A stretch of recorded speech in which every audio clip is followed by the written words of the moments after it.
चर्चगेटच्या त्या प्रसिद्ध radio studio बाहेर पावसाची रिमझिम सुरूच होती. रस्त्यांवरून धावणाऱ्या पिवळ्या काळ्या टॅक्सी आणि छत्री धरून घाईघाईने चाललेले लोक यांच्या गर्दीमध्ये कावेरी एका मोठ्या झाडाच्या आडोशाला उभी होती. तिने तिच्या ओळखीच्या कुर्त्यावर एक काळ्या रंगाची मोठी शाल गुंडाळली होती आणि डोक्यावर स्कार्फ बांधला होता, जेणेकरून तिला कोणी ओळखणार नाही. तिच्या पर्समध्ये तो महत्त्वाचा पेन ड्राईव्ह होता, ज्यामध्ये सुमीचा खरा चेहरा लपलेला होता. तिचे डोळे सतत स्टुडिओच्या मुख्य प्रवेशद्वाराकडे खिळलेले होते. तिच्या हृदयाची धडधड इतकी वेगाने चालली होती की तिला स्वतःचा श्वास जड वाटत होता. 5 वाजून गेलेत. मंदारची गाडी अजून कशी आली नाही, ती स्वतःशीच पुटपुटली आणि तिने हातातील घड्याळाकडे पाहिले.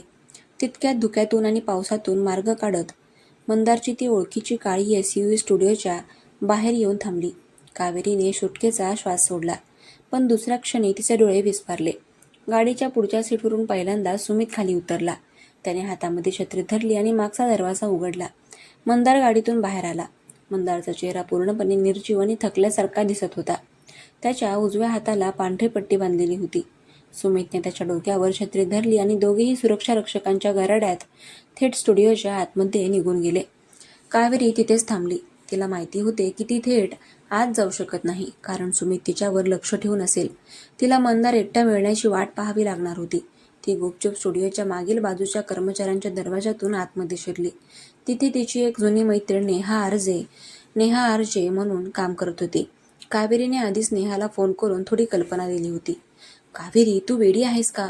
तुझ्यावर एवढा मोठा आळ आलाय आणि तू पोलिसांना सोडून इथे फिरतेस? नेहाने एका रिकाम्या रेकॉर्डिंग रूममध्ये कावेरीला आणत हळू आवाजामध्ये विचारले. नेहा, माझ्याकडे वेळ खूप कमी आहे. मी चोरी केलेलीच नाहीये आणि त्याचा पुरावा या पेनड्राईव्हमध्ये आहे. मला फक्त 5 मिनिटांसाठी मंदारला एकटं गाठायचं आहे. त्याचा इंटरव्ह्यू कधी संपणार आहे? कावेरीने अत्यंत विनवणीच्या स्वरामध्ये विचारले.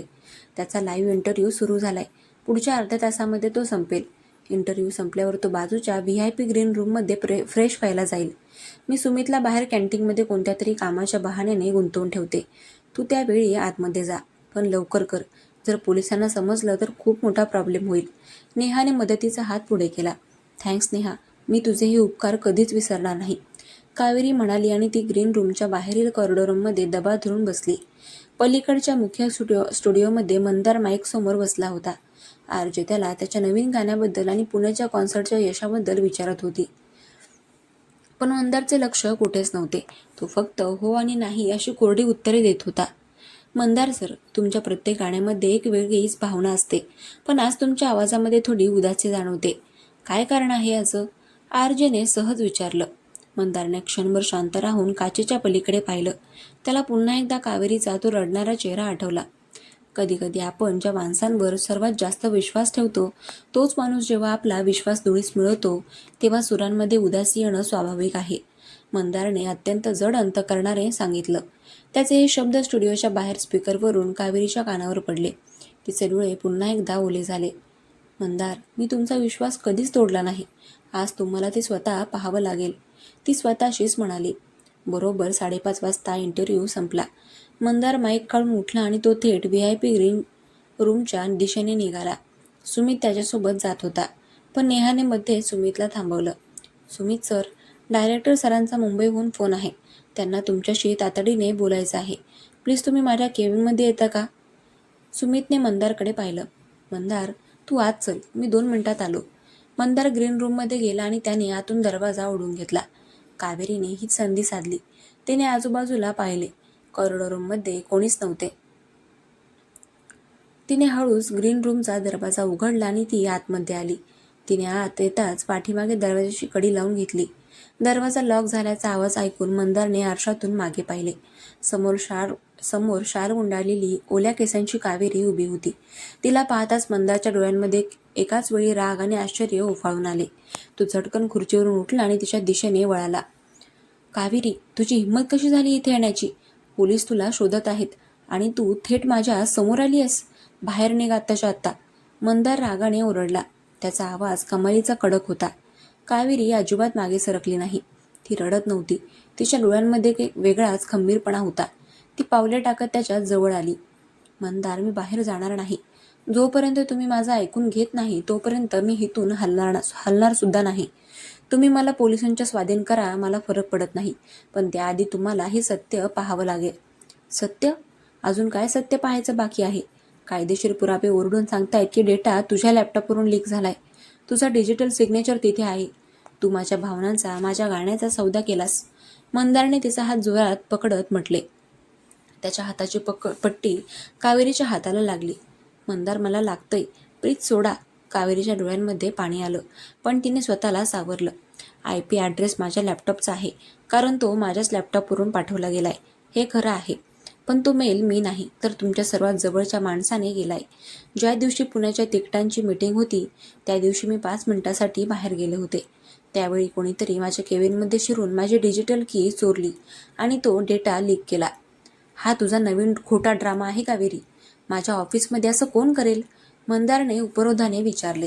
हा ड्रामा नाहीये मंदार, हा पुरावा बघा. कावेरीने तिच्या पर्समधून तो पेनड्राईव्ह काढला आणि ग्रीन रूममध्ये असलेल्या लॅपटॉपला जोडला. तिने घाईघाईने राहुलने आणलेली CCTV फुटेजची क्लिप प्ले केली. हे बघा. कावेरीने स्क्रीन मंदारच्या दिशेने फिरवली. मंदारने नाईलाजाने स्क्रीनकडे पाहिले. व्हिडिओमध्ये दिसत होते की कावेरी केबिनमधून बाहेर पडते आणि त्यानंतर 2च मिनिटांनी एक व्यक्ती डोक्यावर कॅप घालून आतमध्ये शिरते. ती व्यक्ती कावेरीच्या सॅकमधून काहीतरी काढते आणि लॅपटॉपमध्ये लावून डेटा ट्रान्सफर करते. जेव्हा ती व्यक्ती केबिनमधून बाहेर येते तेव्हा कॅमेऱ्याच्या प्रकाशामध्ये तिचा चेहरा पूर्णपणे स्पष्ट होतो आणि तो चेहरा पाहताच मंदारच्या पायाखालची जमीनच सरकली. त्याचे डोळे मोठे झाले आणि त्याच्या हातातील कॉफीचा कागदी कप जमिनीवर पडला आणि तो चेहरा दुसरा तिसरा कोणाचा नसून सुमितचाच होता.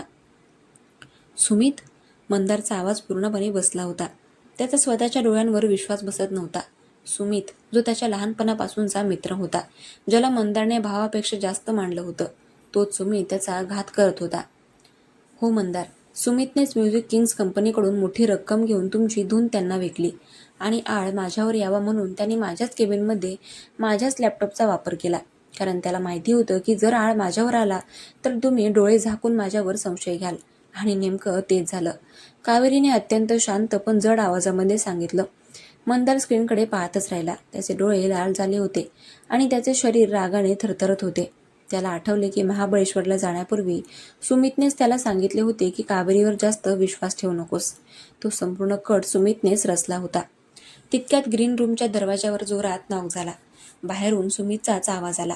मंदार, आत आहेस का तू? दरवाजा लॉक का केलायस? कावेरीने मंदारकडे पाहिलं. मंदारने हळूच लॅपटॉप बंद केला आणि पेनड्राईव्ह आपल्या खिशामध्ये ठेवला. त्याच्या चेहऱ्यावरील भाव आता पूर्णपणे बदलले होते. रागाची जागा आता एका प्रचंड पश्चातापाने आणि सुमितबद्दलच्या क्रोधाने घेतली होती. त्याने कावेरीकडे पाहिले. तिच्या डोळ्यांमध्ये अजूनही त्याच्या संशयामुळे झालेल्या वेदना दिसत होत्या. मंदारने हळूच दरवाजा उघडला. समोर सुमित उभा होता. त्याच्या शेजारी 2 पोलीस रक्षक होते, ज्यांना सुमितनेच संशयावरून तिथे बोलावले होते. मंदार, काय झालं? दरवाजा का बंद होता? आणि सुमितचे लक्ष आत उभ्या असलेल्या कावेरीकडे गेले. कावेरीला पाहता सुमितच्या चेहऱ्यावर एक क्रूर हसू आले. इन्स्पेक्टर, बघा, हीच ती चोर मुलगी. ही इथे मंदारला ब्लॅकमेल करायला आली आहे. हिला आत्ताच्या आत्ता अटक करा. सुमित मोठ्याने ओरडला. पोलीस इन्स्पेक्टर पुढे आले आणि त्यांनी कावेरीचा हात पकडण्याचा प्रयत्न केला. कावेरी मॅडम, तुम्ही आमच्यासोबत पोलीस स्टेशनला या. 1 मिनिट इन्स्पेक्टर. मंदारचा धीर गंभीर आवाज, कडक आवाज संपूर्ण कॉरिडॉरमध्ये घुमला. त्याने पोलिसांना हाताने थांबवलं. मंदार, काय करतोयस तू? हिने तुझा विश्वासघात केलाय, सुमितने सांगितले. मंदार सुमितच्या जवळ गेला. तो अत्यंत शांतपणे सुमितच्या डोळ्यांमध्ये पाहत होता, पण त्या शांततेच्या मागे एक मोठे वादळ लपले होते.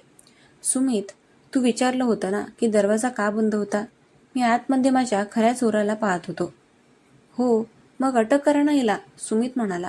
मंदारने अचानक आपला उजवा हात हवेमध्ये उगारला आणि एक सनसनीत चपराक सुमितच्या गालावर लगावली. चपराकीचा आवाज इतका मोठा होता की पोलिसांनी तिथे उपस्थित असलेले सर्व कर्मचारी थक्क झाले. सुमित जमिनीवर कोसळला. त्याच्या तोंडातून रक्त येऊ लागले. मंदार, तू हे काय करतोयस? मला का मारतोयस? सुमितने गाल पकडत घाबरून विचारले. मंदारने खिशातून तो पेनड्राईव्ह काढला आणि पोलिसांच्या हातात दिला.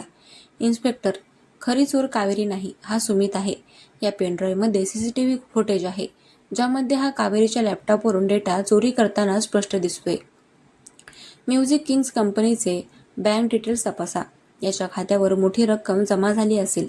अटक करायची असेल तर या विश्वासघाती चोराला करा. मंदार रागाने गरजला. सुमितने स्क्रीनकडे पाहिलं. त्याला समजलं की त्याचा खेळ आता खरोखरच संपला आहे. तो पोलिसांकडे पाहत थरथरू लागला. पोलिसांनी लगेच सुमितच्या हातामध्ये बेड्या ठोकल्या आणि त्याला ओढत तिथून घेऊन गेले. कॉरिडॉरमध्ये आता फक्त मंदार आणि कावेरी उरले होते. पोलीस निघून गेले होते. संपूर्ण वातावरण एक जड शांतता पसरलेली होती. मंदारने हळूच कावेरीकडे पाहिले. त्याचे डोळे पश्चातापाच्या अश्रूंनी भरले होते. तो हळूहळू पावले टाकत तिच्या जवळ आला. कावेरी, मंदारचा आवाज पूर्णपणे फुटला होता. मी खूप मोठा गुन्हेगार आहे. मी तुझ्यावर संशय घेतला. ज्या मुलीने माझ्यासाठी अहोरात्र कष्ट घेतले, जिने मला माझं खरं रूप दाखवलं, तिच्या चारित्र्यावर मी बोट दाखवलं. मला माफ कर कावेरी. मला माहिती नाही मी स्वतःला कधी माफ करू शकेन की नाही. तो खाली गुडघ्यावर बसला आणि त्याने त्याचे डोके दोन्ही हातांनी झाकून घेतले.